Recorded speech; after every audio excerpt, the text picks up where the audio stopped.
Do you clearly understand that you can be put to death? And it's painful. She was once here and somebody took her out of this world.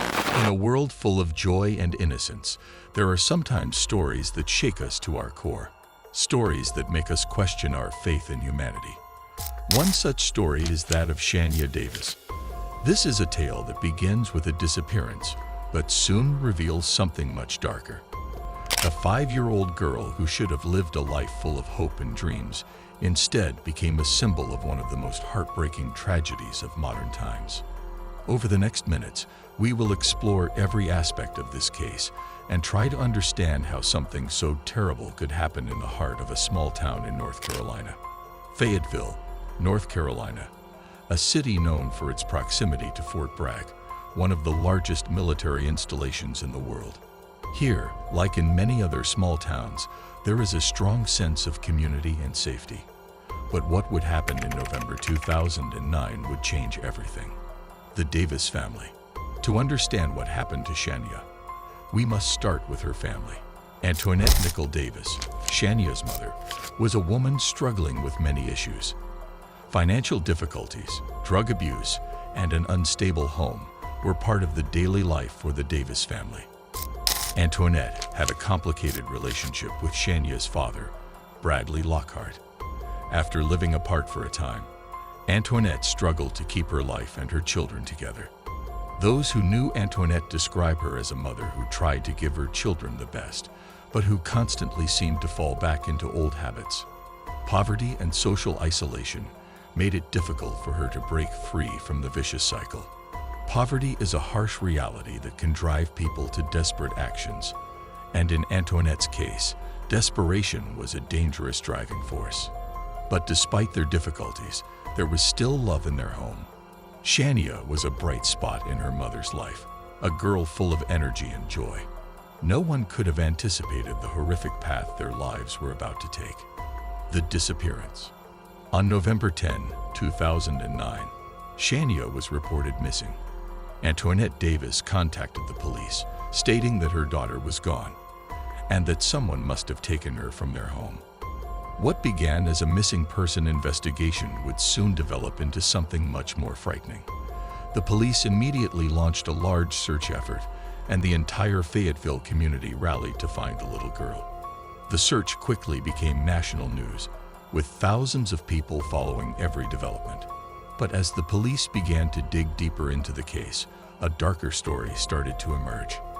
Through CCTV footage from a hotel room in Sanford, North Carolina, a shocking truth emerged. Shaniya had not only disappeared, she had been abducted and sold. Police soon identified the man who was with Shaniya at the hotel. Mario McNeill, a man with a criminal past, known for involvement in drug trafficking and violent crimes. But how could this man have gotten hold of a 5-year-old girl? The crime unveiled. When the police began investigating Mario McNeill, an unimaginable reality was revealed.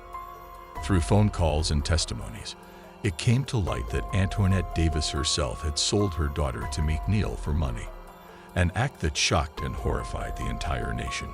McNeill was quickly arrested, and during interrogation, he confessed to raping and murdering Shaniya. He led the police to a remote wooded area where Shaniya's body was eventually found. When Shaniya's body was discovered, the case shifted from a missing person investigation to a brutal murder case. The entire city and the nation mourned the little girl who never had a chance to live her life fully. This case raised many uncomfortable questions about poverty, addiction, and society's role in protecting the most vulnerable. How could this happen? How could a community, a mother, allow something like this to occur? With Mario McNeill in custody and Antoinette Davis also arrested for her involvement, the legal process against them both began. But even as justice was served, nothing could restore what had been lost. The trial. The trial of Mario McNeill and Antoinette Davis was one of the most high-profile in North Carolina's history. During the trial, more details emerged about the night Shaniya disappeared and the cruelty that followed. McNeill initially tried to deny the allegations, but the evidence was overwhelming. Testimonies, DNA evidence, During the trial, an overwhelming amount of evidence was presented. DNA traces showed that McNeill had been alone with Shaniya at the hotel, and testimonies from forensic experts and pathologists confirmed the horrific fate that had befallen her.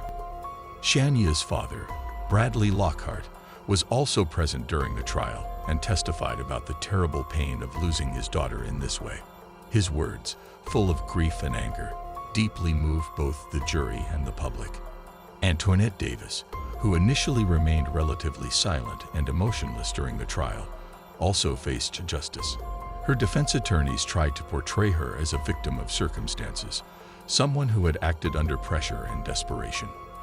But the evidence and public opinion were clear.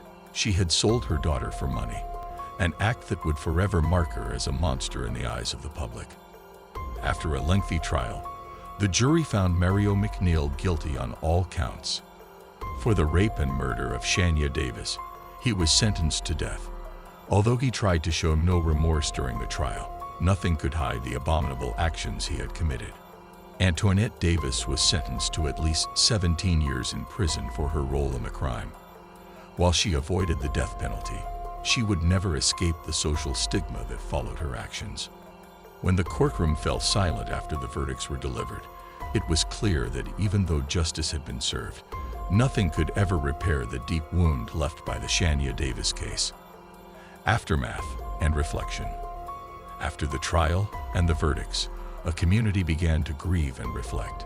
Shaniya Davis became a symbol of how tragic and short life can be. But she also became a reminder of the dangers lurking close by and the shortcomings in our society's ability to protect our most vulnerable. The case raised many questions about how society could have intervened earlier. How could a mother fall so far as to sell her own child? How could this have been prevented? Many child welfare experts highlighted the importance of early intervention, better social programs, and strengthened support for parents in crisis. Many also questioned how we as a society failed to see the warning signs. Despite Antoinette Davis's history of problems, there was not enough support to help her out of her situation. Shaniya's memory was honored throughout Fayetteville and across other parts of the country. Candlelight vigils and memorial services were held to mark her short but meaningful life. Her death became a catalyst for change and a reminder that we all have a responsibility to protect our children. Shaniya's family, despite their heartbreak, expressed gratitude for the support they received from across the country. They called for increased awareness and better protection for children growing up in vulnerable environments. In memory of Shaniya Davis, 2007 to 2009. Gone, but never forgotten. Shaniya Davis lives on in the memory of all those touched by her story. Let us never forget her, and let her tragic fate inspire us to fight to protect other children from similar horrors.